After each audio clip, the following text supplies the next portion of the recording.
अस्सलाम वालेकुम। Shakeel Awan journalist official YouTube channel में आपको खुश आमदीद कहता हूँ। आज फिर कबूतरबाजी ले गया और मुझे आज अभी उसको पार्टी करा के मैं घर पहुँचा हूँ वापस। आज उसने एडवांस में ही मुझसे कहा कि मैंने आपको बड़ी खबर दी थी कि सदर मुमलकत कौमी असम्बली का इजलास नहीं बुलाएंगे, असम्बली का इजलास स्पीकर बुलाएंगे और वो 29 तारीख होगी। तो स्पीकर के तरफ से इजलास बुलाने वाली खबर और 29 फरवरी को बुलाने वाली खबर दोनों बड़ी खबरें थी और मेरे कबूतर ने ये सही और सच कहा था और मेरा कबूतर बाजी ले गया, मेरा चैनल बाजी ले गया कि ये खबर हमने पहले ही बता दी थी। तो सदर ने अब पहले तो कहा था मखसूस नशिस्तें पे साथ आज उन्होंने अक़लियत वाला भी एक अंसर जो है वो शामिल करके समरी वापस निगरान हुकूमत को भेज दी, जिसके बाद निगरान हुकूमत ने स्पीकर से रब्ता किया और स्पीकर ने 29 फरवरी को इजलास बुला लिया है, जिसमें अरकान पहले सेशन में हलफ उठाएंगे, दूसरे सेशन में स्पीकर का और डिप्टी स्पीकर का इंतखाब होगा और उसके बाद मेरे कबूतर का ये दावा है कि 1 मार्च को जो इजलास बुलाया जाएगा उसमें कायदे ऐवान का इंतखाब होगा और 3 मार्च को या 2 मार्च 2 और 3 को नए वज़ीर आज़म जो हैं वो हल्फ उठा लेंगे। ये कबूतर का दावा है। तो आज उसने एडवांस में ही कबूतर ने मेरे जो है वो पार्टी खा ली है। लेकिन कबूतर के हवाले से जब मैं बात कर रहा हूँ तो मैं आज से मैंने ये भी शुरू किया कि जो लोग जिस अवामी मसले से मुतल्लिक मुझे रब्ता करेंगे और कहेंगे कि आप इस मसले पर वी लॉक करें, अब मैंने उनके नाम लेने का भी फ़ैसला किया है। तो मुझे आज राजा औरंगज़ेब सत्ती साहब जो हैं उन्होंने मुझे फ़ोन किया, रब्ता किया, बताया तो कि मरी रोड पर दौरान बसंत जो तारें हैं, बिजली की तारें हैं और जो मेट्रो के ऊपर चल रही है तारें, जो क्रॉसिंग तारें हैं, उन पर कई जगह पे कबूतर जो हैं वो फंसे पड़े हैं, जो कि डोरों के बायस और जिस तरह केमिकल डोर जो इस्तेमाल हुई उसके बायस और जिससे उड़ने के दौरान, गिरने के दौरान जो थे वो वहाँ फंसे पड़े हुए हैं और उनको अभी तक उतारा नहीं गया। फिर मैंने अपने कबूतर की जब ड्यूटी लगाई इस खबर को कंफर्म करने के लिए, तो कमेटी चौक से लेकर और नाज सलमा तक, फिर कुछ हिस्सा बेनज़ीर हॉस्पिटल का, फिर कुछ 6 रोड का और कुछ हिस्सा जो है मरीड के पास पाया गया कि जहाँ पर मरे हुए कबूतर तारों में लटके हुए हैं। मैं बल्दिया रावलपिंडी, म्यूनसिपल कॉर्पोरेशन रावलपिंडी, वासा और दीगर मैनेजमेंट के जो हैं ज़िली इंतज़ामिया, पुलिस और दीगर जो अदारे हैं उन्हें ये कहूँगा कि इसका फौरी नोटिस लिया जाए और फौरी तौर पर जो मरे हुए कबूतर हैं उनको वहाँ से उतारा जाए। ये बड़ा ज़रूरी है और इससे ये होगा कि माहौल भी साफ़ हो जाएगा और जो परिंदों को के हवाले से जो चीज़ें सामने आ रही हैं वो बड़ी दर्दनाक और दिलखराश है, उनसे भी छुटकारा मिलेगा। तो इस पर फौरी अमल होना चाहिए। ये मेरे कबूतर का सर्वे है। आज वज़ीर आला पंजाब जो हैं वो मरीम नवाज़ 220 वोट लेकर जीत गई। राना आफ्ताब जो हैं वो कोई वोटर ले सके, वोट इसलिए ले सके तो उन्होंने इस प्रोसेस में हिस्सा नहीं लिया। लेकिन ख़तरनाक तौर पर शौकत बसरा जो है उन्होंने एक बात कही है कि हमारे पास 205 अरकान मौजूद हैं, हमें मखसूस जो नशिस्तें हैं, ख़वातीन की नशिस्तें हैं वो सुन्नी इत्तेहाद कौंसिल को अलाट की जाएँ। अगर वो हमें अलाट की जाती हैं तो हम 250 भी अबूल करते हैं और हुकूमत बनाना हमारा काम है। और हम अगर हमें ऐवान के अंदर हुकूमत ना बनाने देगी तो हम ऐवान के बाहर मजमा लगा के अरकान सूबाई असम्बली को बैठा के हम अपना वज़ीर आला मुंतखब करेंगे।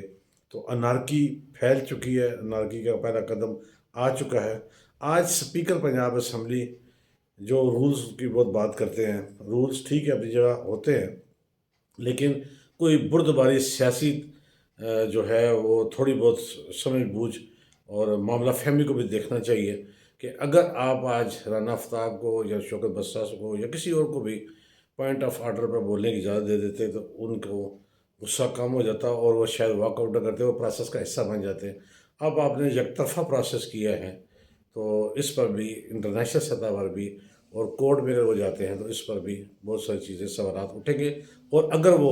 پارلیمنٹ کے باہر، پنجاب اسمبلی کے باہر وہ اپنا وزیر اعلیٰ کا انتخاب کر کے اسمبلی کا اجلاس باہر سیڑھیوں پہ لگا لیتے ہیں تو سیاسی نارکی میں، سیاسی کشمکش میں، سیاسی چپکلش میں، تناؤ میں بہت زیادہ اضافہ ہوگا، جو شاید آگے چل کے جمہوریت اور اس نظام کے لیے بہتر نہ ہو۔ میں ایسا دیکھ رہا ہوں، میرے کبوتر کا ایسا ہی دعویٰ ہے۔ اسی طرح وزیر اعلیٰ سندھ کا مراد علی شاہ کا بھی آج انتخاب ہو گیا، ٹھیک ہے پنجاب سارا، لیکن مجھے وزیر اعلیٰ پنجاب کی ایک بات بہت اچھی لگی کہ انہوں نے کہا کہ آج سے ہی ہم اپنے منشور کا آغاز کریں گے۔ بعد میں جب ووٹ ٹیکنگ سیرمنی ہوئی جس میں ان کے والد صاحب یعنی نواز شریف صاحب اور چچا شہباز شریف صاحب بھی، گورنر ابلیغ الزمان، چاروں کی کرسی ایک جگہ لگائے گی۔ کاش ایسا ہوتا کہ chief justice Lahore high court, وزیر اعلیٰ اور نامزد وزیر اعلیٰ اور گورنر تینوں کی نشستیں ہوتی ہیں یا دونوں کی ہوتی ہیں، آئینی جو سربراہ ہیں، تو اس کے بعد آپ سامعین میں بیٹھتے اور وہاں پر آ کے اگر وہ ملتی، چلیں ان کا استحقاق ہے، حکومت ان کی ہے، ٹھیک ہے، لیکن کیا یہ اچھا ہوتا؟ یہ ایک میری تجویز تھی، لیکن جو ہونا تھا وہ سو ہو چکا۔ لیکن جس گرمجوشی سے وہ اپنے والد کو اور والدہ کو ملی، مریم نواز کی یہ تابعداری، اور یہ مجھے اچھا لگا، اور اس کے بعد جو انہوں نے کہا کہ ہم منشور پر آج سے ہی عمل کریں گے، یہ بات بھی اچھی لگی۔ اور اگر آپ مریم نواز، آپ منشور پر جو آپ نے دیا ہوا ہے مسلم لیگ نون کا، اس پر فوری طور پر کام شروع کرتی ہیں اور آپ اس میں کامیاب ہوتی ہیں، تو میں سمجھتا ہوں کہ مسلم لیگ نون کا فیوچر آپ کے ساتھ اور آپ کی لیڈرشپ میں بہت تابناک نظر آتا ہے اگر آپ ایسا کرنے میں کامیاب ہو جاتی ہیں۔ لیکن یہ بھی ساتھ ساتھ ذہن میں رکھیے گا کہ اس بسنت پر تھانہ وارث خان، جو راولپنڈی کا ایک تھانہ ہے، وہاں کے اے ایس آئی کو پکڑ کے سسپینڈ کیا گیا، اس نے تشدد کیا تھا۔ بنی میں جو ہے وہ رہ گیا ہے، وہاں پہ بھی ایک ایسے راجہ عادل عیسیٰ کے دو جنہوں نے ٹک ٹاک بنائی ہیں وہ بھی رہ گئے ہیں، اور ایس ایچ او صادقہ آباد جو ہیں وہ بھی انوار الحق مغل، وہ بھی رہ گئے، انہوں نے بھی فائرنگ کی ڈاکٹروں کے ساتھ مل کے گلی کے اندر، خوف و راز پھیلا۔ ان کے خلاف ایکشن بھی ابھی رہتا ہے، ایک ایکشن جو ہوا ہے، باقی 3 رہتے ہیں، 2 یہ رہتے ہیں، تو اس پر بھی میں سی پی او راولپنڈی، آر پی او راولپنڈی اور آئی جی پنجاب سے توقع کروں گا، اور نامزد وزیر، آپ تو خیر نامزد نہیں، آپ تو حلف اٹھا دیا، وزیر اعلیٰ جو پنجاب ہیں انہیں میں کہوں گا اس پولیس گردی کا فوری نوٹس دے کر فوری طور پر آپ ایکشن لیں، اور آپ کا ایکشن بولنا چاہیے، عمل جو ہے آپ کا نظر آنا چاہیے، اور وہ پولیس کے نظام کو بہتر کرنا ہے۔ اور یہاں پر آپ جو یہ واقعات ہیں ان پر اب آپ جو سزا و جزا کا نظام قائم کریں، اس کی مثال ملنی چاہیے۔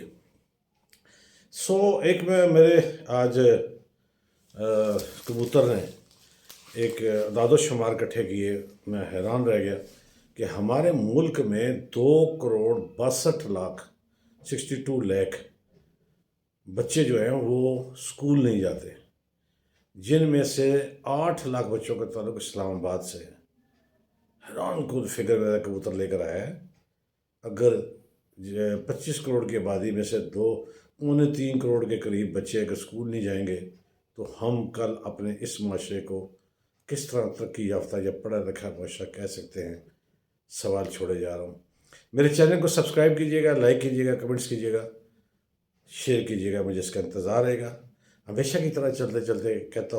رہوں گا کہ جہاں آپ اپنا اور اپنے پیاروں کا خیال رکھتے ہیں، ارد موجود مستحقین کا بھی خیال رکھیے۔ کوشش کیجیے کہ کوئی آپ کی شکایت اللہ سے نہ لگا دیں۔